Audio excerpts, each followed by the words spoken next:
या ठिकाणी बिर्याणी बनवण्यासाठी सगळ्यात अगोदर आपण राईस जो आहे तो तयार करून घेणार आहोत। त्यासाठी या ठिकाणी 2 वाट्या बासमती तांदूळ जो आहे तो स्वच्छ धुवून घेतलेला आहे। या ठिकाणी अर्धा पातेलं पाणी जे आहे ते गरम करत ठेवलेलं आहे। पाणी जे आहे ते आपल्याला 2 वाट्या तांदळाला पण साधारणतः 6 ते 7 वाट्या पाणी जे आहे ते घेतलेलं आहे। त्यानंतर या ठिकाणी 2 ते 3 लवंग, 2 ते 3 मिरी, एक मसाला वेलची, 2 स्टार फूल या ठिकाणी घेतलेले आहे। त्यानंतर दालचिनीचे 2 तुकडे या ठिकाणी घातलेले आहेत। दालचिनीचा वापर हा आपल्याला जास्तीचा करायचा आहे, त्यामुळे भाताला छान असा सुगंध येतो। त्यानंतर एक तमालपत्र आणि 2 चमचे मीठ या ठिकाणी घालून घेतलेला आहे। त्यानंतर यामध्ये स्वच्छ धुवून घेतलेला तांदूळ जो आहे तो घालून घेतलेला आहे। हा तांदूळ जो आहे पाणी गरम होईपर्यंत साधारणतः 7 ते 10 मिनिट भिजतो, त्यामुळे राईस जो आहे तो चांगला फुलतो आणि लवकर शिजलाही जातो। तांदूळ जो आहे चिकटू नये, सुट्टा व्हावा यासाठी 1 चमचाभर तेल घालून घेतलेला आहे। त्यानंतर या ठिकाणी मटण घेतलेलं आहे पाव किलो मटण जे आहे ते आपल्याला स्वच्छ 4 ते 5 पाण्याने धुवून घ्यायचं आहे। मटण धुवून झाल्यानंतर त्यामध्ये मटण पाण्यामध्ये बुडेल इतपत आपल्याला पाणी घालून घ्यायचं आहे आणि त्यामध्ये मीठ घालून ते साईडला ठेवून घ्यायचं आहे। या ठिकाणी आपल्याला मीठ घालून पाण्यामध्ये मटण ठेवायचं आहे, कारण यामुळे मटणाला टेस्ट जी आहे ती येते। जितका वेळ पाण्यामध्ये मटण राहील तेवढी त्याची टेस्ट जी आहे ती वाढते। तर या ठिकाणी आपला राईस जो आहे तोही 70 ते 80% शिजलेला आहे। एवढाच राईस आपल्याला शिजवून घ्यायचा आहे आणि यातलं पाणी जे आहे ते आपण काढून घेतलेलं आहे। अशा पद्धतीने आपला मोकळा असा भात जो आहे तो तयार झालेला आहे, साईडला ठेवून घेऊयात। त्यानंतर बिर्याणीसाठी लागणारी जी ग्रेव्ही आहे ती तयार करून घेऊयात। तर या ठिकाणी मी 2 मीडियम साईजचे कांदे घेतलेले आहेत, 1 मीडियम साईजचा टोमॅटो, 2 इंच आलं आणि लसणाच्या पाकळ्या यांचं पाणी न घालता वाटण तयार करून घेतलेलं आहे। त्यानंतर या ठिकाणी एका बाउलमध्ये 2 ते 3 चमचे दही जे आहे ते घालून घ्यायचं आहे।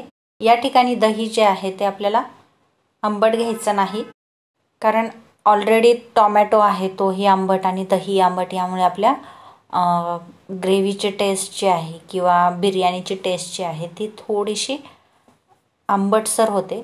त्यासाठी आपल्याला दही जे आहे ते नॉर्मल घ्यायचं आहे। त्यानंतर यामध्ये सगळे मसाले घालून घेतलेले आहेत, लाल तिखट, काळा मसाला, गोडा मसाला, गरम मसाला, हळद। हे सगळे जे मसाले आहेत ते तुम्ही तुमच्या आवडीनुसार तिखटाच्या प्रमाणानुसार कमी जास्त करू शकता। हे सगळे आपल्याला एकत्र व्यवस्थित मिक्स करून घ्यायचे आहे। अशा पद्धतीने स्मूथ अशी पेस्ट जी आहे ती तयार करून घ्यायची आहे। ती साईडला ठेवून घेऊयात आणि त्यानंतर या ठिकाणी आपण जे मटण भिजत घालून ठेवलेलं होतं ते त्यातलं पाणी जे आहे ते सगळं काढून घेऊयात आणि आपण दही आणि मसाल्यांची जी पेस्ट तयार करून घेतलेली होती ती यामध्ये घालून घेऊयात। त्यानंतर तयार केलेली कांदा टोमॅटोची पेस्ट जी आहे ती घालून घेऊयात। सगळे जे पदार्थ आहेत ते आपल्याला व्यवस्थित एकजीव करून घ्यायचे आहेत आणि अर्धा ते पाऊण तास आपल्याला हे मॅरिनेट होण्यासाठी ठेवून द्यायचं आहे। बिर्याणीसाठी मॅरिनेशन ही सगळ्यात महत्त्वाची स्टेप असते, यावरतीच आपल्या बिर्याणीची टेस्ट जी आहे ती डिपेंड असते। तर या ठिकाणी चवीपुरतं मीठही या ठिकाणी मी घालून घेतलेलं आहे। साधारणतः अर्धा तास मॅरिनेट झाल्यानंतर आपण या ठिकाणी एका कुकरमध्ये तेल घालून घेतलेलं आहे। साधारणतः 3 ते 4 चमचे या ठिकाणी मी तेल जे आहे ते घालून घेतलेलं आहे। तेल गरम झाल्यानंतर यामध्ये खडा मसाला जो आहे तो घालून घ्यायचा आहे। या ठिकाणी बडी वेलची, स्टार फूल, दालचिनी, तमालपत्र हे सगळे पदार्थ जे आहेत ते घालून घेतलेले आहेत। त्यानंतर एक मीडियम साईजचा उभा कापून घेतलेला कांदा घालून घेतलेला आहे. कांदा जो आहे तो आपल्याला व्यवस्थित परतवून घ्यायचा आहे. कांदा जो आहे तो लालसर रंगाचा झाल्यानंतर यामध्ये आपण मॅरिनेट करून ठेवलेलं मटण जे आहे ते घालून घेऊयात. हे आपल्याला व्यवस्थित तेलामध्ये परतवून घ्यायचं आहे. साधारणतः एक अर्धा मिनिटभर हे परतवून घेतल्यानंतर यामध्ये आपल्याला मसाले जे आहेत ते ॲड करायचे आहेत. तर या ठिकाणी मसाल्यांमध्ये मी पुन्हा एकदा हळद जी आहे ती घालून घेतलेली आहे. त्यानंतर लाल तिखट, काळा मसाला, गोडा मसाला, काश्मीरी लाल मिरची पावडर, हे सगळे मसाले जे आहेत ते व्यवस्थित मिक्स करून घेऊयात. तर त्यानंतर या ठिकाणी चवीनुसार मीठ घालायचं आहे. या ठिकाणी तुम्ही बघू शकता सगळं जे आहे ते एकजीव झाल्यानंतर आपल्याला यामध्ये कोथिंबीर घालून घ्यायची आहे. या ठिकाणी आपल्याला पाणी टाकण्याची गरज पडणार नाही, कारण दह्याला जे आहे ते पाणी सुटतं. त्यामुळे या ठिकाणी पाणी जे आहे ते वापरलेलं नाही.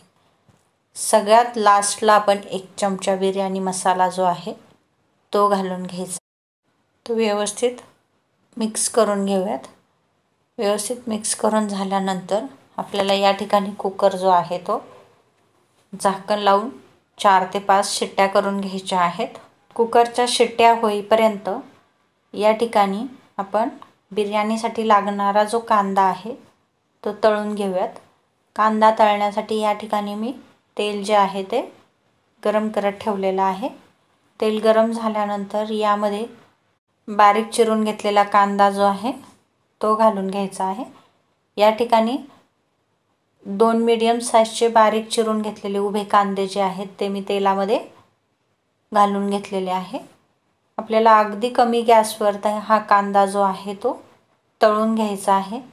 साधारणतः 5 ते 7 मिनटात आपला कांदा जो आहे तो छान तळून होतो. कांदा हा आपल्याला कमी गॅसवरती तळायचा आहे, कारण यामुळे त्याला कुरकुरीतपणा जो आहे तो येतो. अशा पद्धतीने आपला कांदा जो आहे तो तळून झालेला आहे. तर हा कांदा आपल्याला डायरेक्ट प्लेटमध्ये न काढता कागदावरती किंवा टिश्यू पेपरवरती काढून घ्यायचा आहे, तरच तो कुरकुरीत असा होतो. तर या ठिकाणी आपला कांदा जो आहे तो तळून तयार झालेला आहे. आता बिर्याणीला या ठिकाणी आपण दम देऊन घेऊयात. त्यासाठी 1 चमचाभर मी कढईमध्ये तेल घालून घेतलेलं आहे. त्यामध्ये शहाजिरे जे आहे ते घालून घेतलेले आहे. शहाजिरे व्यवस्थित तडतडल्यानंतर यामध्ये आपल्याला शिजवून घेतलेलं मटण जे आहे ते घालून घ्यायचं आहे. शिजवलेल्या मटणाचा अर्धा हिस्सा जो आहे तो आपल्याला खाली व्यवस्थित घालून घ्यायचा आहे. त्यानंतर शिजवून घेतलेला जो राईस आहे तो हळुवारपणे यावरती व्यवस्थित घालून घ्यायचा आहे. खाली मटणाची लेअर, त्यानंतर त्यावरती राईसची लेअर, अशा पद्धतीने आपल्याला बिर्याणी जी आहे ती लावून घ्यायची आहे. तर या ठिकाणी राईस जो आहे तो पूर्णपणे व्यवस्थित घालून झाल्यानंतर यावरती आपण जे खडा मसाला होते ते काढून घेतलेले आहे. त्यानंतर बारीक चिरून घेतलेली भरपूर सारी कोथिंबीर घालून घेऊयात. त्यानंतर तळून घेतलेला कांदा जो आहे तो घालून घेऊयात. या ठिकाणी साधारणतः 20 मिनिट आपण बिर्याणीला जो आहे तो दम देऊन घेणार आहोत. दम देण्यासाठी कढईच्या खाली आपल्याला अगोदर तवा ठेवून घ्यायचा आहे. त्यावरती कढई जी आहे ती ठेवून घ्यायची आहे आणि झाकण ठेवून साधारणतः 20 मिनिट आपल्याला बिर्याणी जी आहे ती मंद आचेवरती दम देऊन घ्यायची आहे. त्याचप्रमाणे आवडीनुसार या ठिकाणी बटर किंवा साजूक तूप जे आहे ते घालून घ्यायचं आहे. अशा पद्धतीने आपली बिर्याणी जी आहे ती 20 मिनिटानंतर तयार होते. ती आपण एका डिशमध्ये काढून घेऊयात. या ठिकाणी तुम्ही बघू शकता सुंदर अशी बिर्याणी जी आहे ती आपली तयार झालेली आहे. वासही छान येतो आहे. यानंतर बिर्याणीसाठी लागणारा जो रायता आहे तो तयार करून घेऊयात। त्यासाठी एक बारीक चिरून घेतलेली काकडी, बारीक चिरून घेतलेला कांदा आणि बारीक चिरून घेतलेला टोमॅटो जे आहे ते सगळे एका बाउलमध्ये एकत्र करून घेऊयात। त्यानंतर या ठिकाणी 1 चमचा साखर घालून घेतलेली आहे। त्यानंतर यामध्ये चवीनुसार मीठ, साधारणतः पाव चमचा एवढं मीठ या ठिकाणी मी घालून घेतलेलं आहे। त्यानंतर यामध्ये 2 ते 3 चमचे दही घालून घेऊयात। दही घालून झाल्यानंतर हे सगळे पदार्थ जे आहेत ते आपल्याला व्यवस्थित एकजीव करून घ्यायचे आहे। यामध्ये तुम्हाला हवं असेल तर तुम्ही थोडासा चाट मसालाही या ठिकाणी घालू शकता। या ठिकाणी मी चाट मसाला जो आहे तो स्किप केलेला आहे। अशा पद्धतीने आपला रायता आणि बिर्याणी जी आहे ती तयार झालेली आहे। या पद्धतीने तुम्ही ही बिर्याणी नक्की करून बघा। त्याचप्रमाणे आजची आपली रेसिपी आवडली असेल तर लाईक, शेअर, सबस्क्राईब करायला विसरू नका। भेटूयात आपल्या नवीन रेसिपीसोबत। धन्यवाद।